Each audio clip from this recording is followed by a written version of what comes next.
ചെകുത്താന്റെയും കടലിന്റെയും നടുവിൽപ്പെട്ട അവസ്ഥ. എല്ലാം ഇപ്പൊ എന്താ പറയാതിനൊക്കെ അല്ലേ. അയാൾക്ക് 2 പെൺമക്കളാണുള്ളത്. രണ്ടുപേരെയും അയാളെ നല്ല രീതിയിൽ വളർത്തി കെട്ടിച്ചയക്കാണ്. അങ്ങനെ കുറെ കാലങ്ങൾക്ക് ശേഷം അയാള് മക്കളെ കാണാൻ വേണ്ടി ചെല്ലാണ്. ആദ്യം ചെന്നത് വലിയ മോളടുത്തേക്ക. അവിടെ ചെന്നപ്പോ മോള് നല്ലപോലെ സ്വീകരിച്ചു, ഭക്ഷണങ്ങളൊക്കെ കൊടുത്തു. അങ്ങനെ സംസാരിച്ചിരിക്കുന്നതിന്റെ ഇടക്ക് മോള് പറഞ്ഞു, അച്ഛാ, എന്റെ ഭർത്താവ് 1 ഏക്കർ സ്ഥലം പാട്ടത്തിനെടുത്തിട്ടുണ്ട്.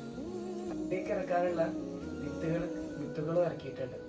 ഇനി മഴ പെയ്യണം, എന്നാലേ എന്തെങ്കിലുമൊക്കെ നടക്കുള്ളൂ. 2-3 ആഴ്ചയായിട്ട് മഴയൊന്നും പെയ്യുന്നില്ല.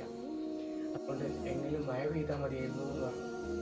അതൊക്കെ കേട്ടിട്ട് അച്ഛനൊന്നും പറയാൻ കഴിഞ്ഞില്ല. അച്ഛൻ പറഞ്ഞു എല്ലാം ശരിയാവും എന്ന ആശ്വാസവാക്ക് പറഞ്ഞിട്ട് അവിടെ നിന്ന് ഇറങ്ങുകയാണ്. അങ്ങനെ അയാൾ നേരെ തൻ്റെ 2ാമത്തെ മകളുടെ വീട്ടിലേക്ക് ചെല്ലാണ്. അവിടെ ചെന്നപ്പോൾ അവിടെയും നല്ല സ്വീകരണം, വേണ്ട ഭക്ഷണങ്ങളും കാര്യങ്ങളൊക്കെ മക്കൾ കൊടുത്തു.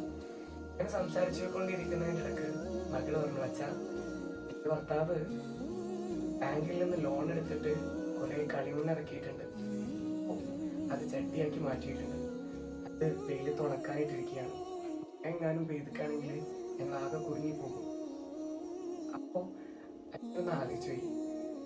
ഇപ്പോ ചെകുത്താന്റെയും കടലിന്റെ നടുക്കായ അവസ്ഥയില് അച്ഛനൊന്നും പറയാതെ എല്ലാം ശരിയാവും എന്നുള്ള ആശ്വാസവാക്ക് പറഞ്ഞിട്ട് അവിടെ നിന്ന് ഇറങ്ങാണ്.